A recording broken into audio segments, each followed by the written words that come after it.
My mom and this man are still together, I know because I've checked her Facebook more times than I'd like to admit. Growing up, it was devastating to realize that my mom would rather give me up than fight for me.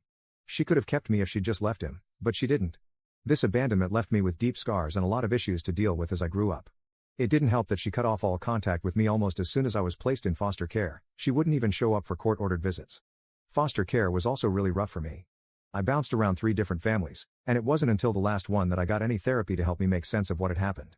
A few days ago, out of nowhere, I got a Facebook message from Richie and James. They said they've been thinking about me a lot and want to get to know me. They even mentioned that our mom talks about me sometimes and wonders how I'm doing. They said they'd like to start some kind of relationship if I'm open to it. Richie even said he would be willing to drive him and James to visit me wherever I am in the country. They both seemed nice in this message, and I don't have an issue with either of them. At first, I was going to ignore the message because I don't want anything to do with my biological family. But then a darker thought crossed my mind. This could be my one and only chance to expose my stepdad for the monster he truly is. I could finally tell my half-brothers everything he did to me, everything he put me through, and let the truth come crashing down on them. I know that if I do this, it'll probably destroy any chance of having a relationship with them, but honestly, I'm not sure I want one anyway. I told my friend that I was thinking about doing this, and he said it's a really bad idea that won't accomplish anything I want it to. He said it will most likely just cause them to think I'm bitter and mean and won't make them have any issues with their dad. But, while I know it would be a difficult thing to process, I would want to know if my dad was like that. I would want to know the truth about how my dad treated other children. I don't know how much they know about why I was removed into care. So, would I be wrong if I went through with it? Update 1 3 days later. Hey everyone, I wanted to come back and give you all an update.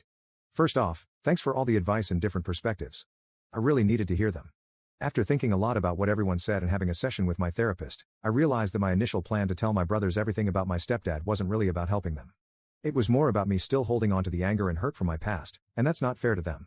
A lot of you pointed out that they probably don't know the full story and are innocent in all this, and honestly, that hit hard.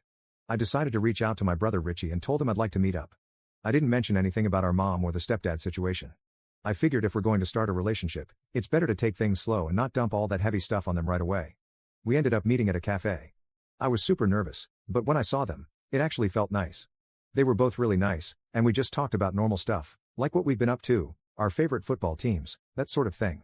It was weirdly easy to chat with them. At one point, James asked why I was placed in foster care. That caught me off guard, but I decided to keep it vague and just said that things were complicated at home back then, and that going into care was what was best for me at the time. James started pushing a bit for more details, but Richie told him to knock it off, which, honestly, was a relief. By the end of it, I was glad I went. They asked if we could stay in touch, and I said yes. I'm still figuring out how much to share about what happened, but for now, I'm just trying to focus on building a relationship with them. I've realized that while the past is important, it doesn't have to dictate how things go with them now. So yeah, thanks again to everyone who helped me see things more clearly.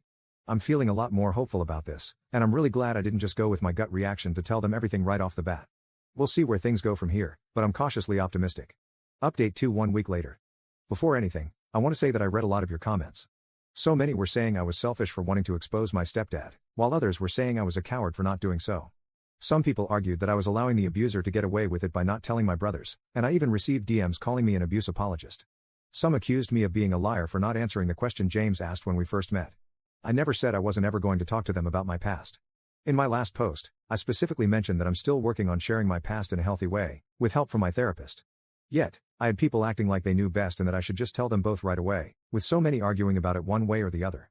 It feels like no matter what I do, there will be issues, and I will upset someone. I'm aware of that, and I'm trying to navigate this in my own way, so please be respectful of that, even if you would have handled it differently. I'm in no way letting my stepdad get away with the abuse. I tried everything I could as a child and teen to get him prosecuted. I've accepted that it's not going to happen. Just know that I am a real person who reads the comments, and not everything I do is perfect. But please, just be kind.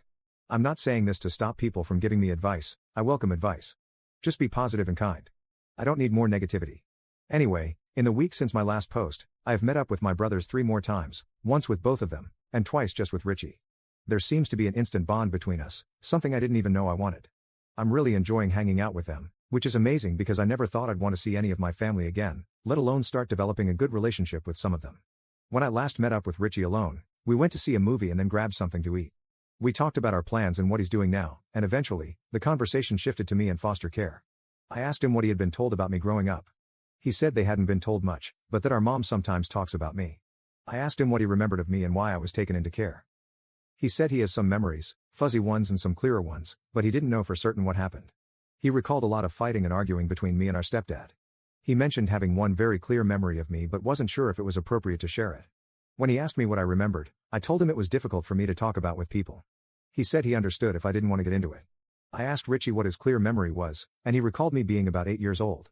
He remembered our stepdad taking off all my clothes, putting a dog collar on me, and making me eat dog food. He said he remembered his dad hitting me with a belt as I cried while eating out of the dog bowl. This actually happened many times while I was growing up, but Richie said he only remembered it happening once. I started crying, and Richie immediately apologized for bringing it up, but I told him not to. I was actually relieved that he remembered some of the abuse I went through. He guessed that the abuse by our stepdad was the reason I was taken away, and I confirmed it. I asked if our stepdad had ever abused him or James, and he said no, he hadn't. However, Richie mentioned that he wasn't close to either our mom or his dad.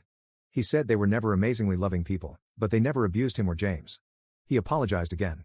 We talked more about our childhood, and I felt safer opening up about the abuse since Richie already remembered some of it. We discussed it further, with me trying to answer his questions and him answering some of mine. He asked if the trauma still impacts me now, and I was honest, telling him that it does and that I've attempted to end my own life multiple times because of it. He apologized for not being there for me and for not sticking up for me.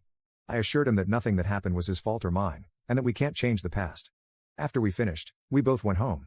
Later, he messaged me saying he's glad I grew up and managed to keep living. I think he meant it in a sweet way, even though it came off a little awkward. I feel really amazing knowing that I have a brother who seems to care about me. Just a few weeks ago, I couldn't have imagined that he would even like me.